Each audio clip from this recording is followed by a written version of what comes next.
Another Bledisloe, another Wallabies heartbreak. But let's be real, this wasn't a clinical All Blacks masterclass. This was 80 minutes of raw, scrappy, wet weather rugby, where the All Blacks did just enough to keep their foot on Australia's throat. Wallabies fans, I get it. That was tough to watch. But there's hope. So let's break this down. No fluff, no sugarcoating, just brutal honesty. Now let's start with the first 30 minutes because that was nerve-wracking as hell. The All Blacks were off the pace, execution poor, discipline worse. 3 missed kicks from Damian McKenzie, like what the heck? Seriously? And test level? I mean, you could do that in club level, but test level? Come on, mate. Come on. 7 points left on the field. That could have cost us. His long-range strike later helped settle the nerves, but no doubt, I gotta be honest, this was one of his worst nights with the boots. The Wallabies had us under pressure, I thought. 3 penalties from Edmund and a disallowed try aside. They looked like they came to play. You know, they threw the ball around despite the rain, challenged our line, and honestly, they had converted some early momentum. You know, would be talking about a very different game. But here's the thing. Australia didn't, to be honest. The Wallabies were their own worst enemies again. Discipline killed them. A yellow card to Tom Hooper in the 12th minute.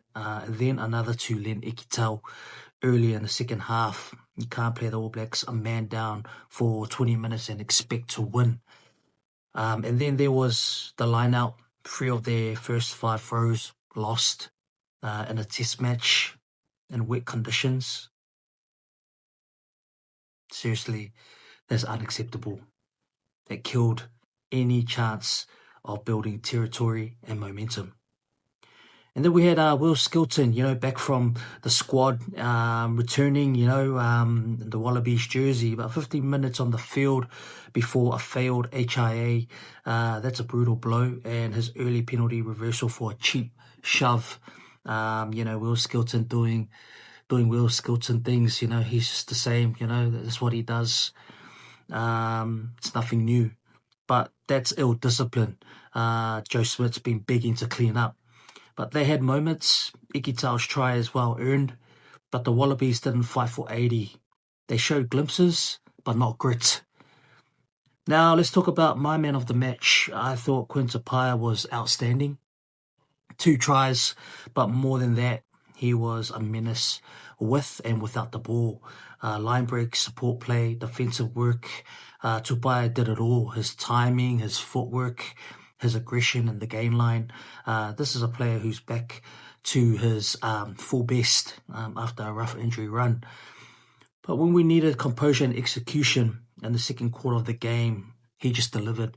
I thought Tupaea's performance was the difference between a game that could have slipped away for us and a game we controlled from halftime onwards.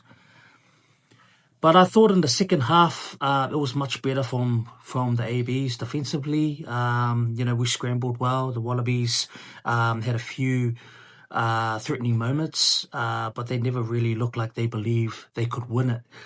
But we started applying pressure, forced errors, controlled territory, and once again, discipline still poor. 14 penalties to our name.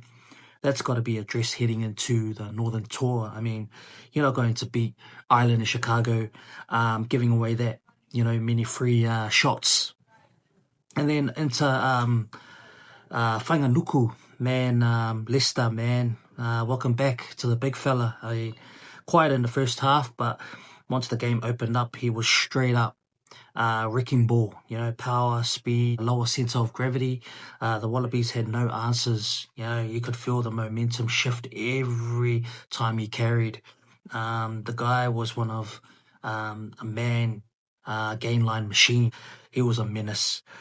But now before we wrap, let's give credit where it's due. I mean, James Slipper, his 151 test cap, legend of the game, deserved better in his final home game and his final match as well, yeah, nearly had his fairy tale try. Respect to the man. He was one of the toughest props to wear the gold jersey for a very long time. And as for the Wallabies, look, I'm gonna be real. I mean, they weren't good enough, in that game. But I am impressed by their potential. When we think about it, and earlier in the rugby championship, they upset the world champs.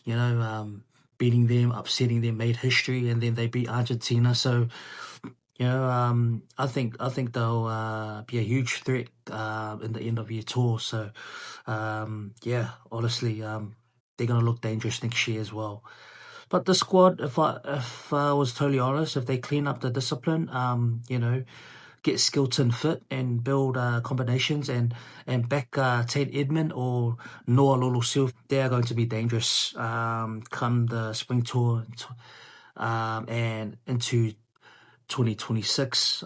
This Wallaby side could surprise a lot of people. So yeah, I mean, All Blacks extend their Bledisloe Cup dominance to 11 straight. It wasn't pretty, it wasn't clean, but it was a win, and that's what matters in Test footy. Fix the discipline, get kicking right, and unleash more of Quinn Tupaea and Lester Whanganuku. I mean, that's the blueprint right there. Hopefully our boys come out strong in the Northern Tour. It's all about consistency. We've won 2 in a row against the Wallabies, but now it's just, keeping that momentum and, right through the end of the year, 2025. And let me know in the comments below, who was your player of the match? And what are your honest thoughts about this game? To my All Blacks fans, are you guys happy with that performance overall? Are we on the right track? That's a serious questions for you. Are we on the right track? Are the All Blacks heading in the right direction? Can we go back to back and back it up? Heading into our clash against Ireland. Does Razor need to make changes in the midfield?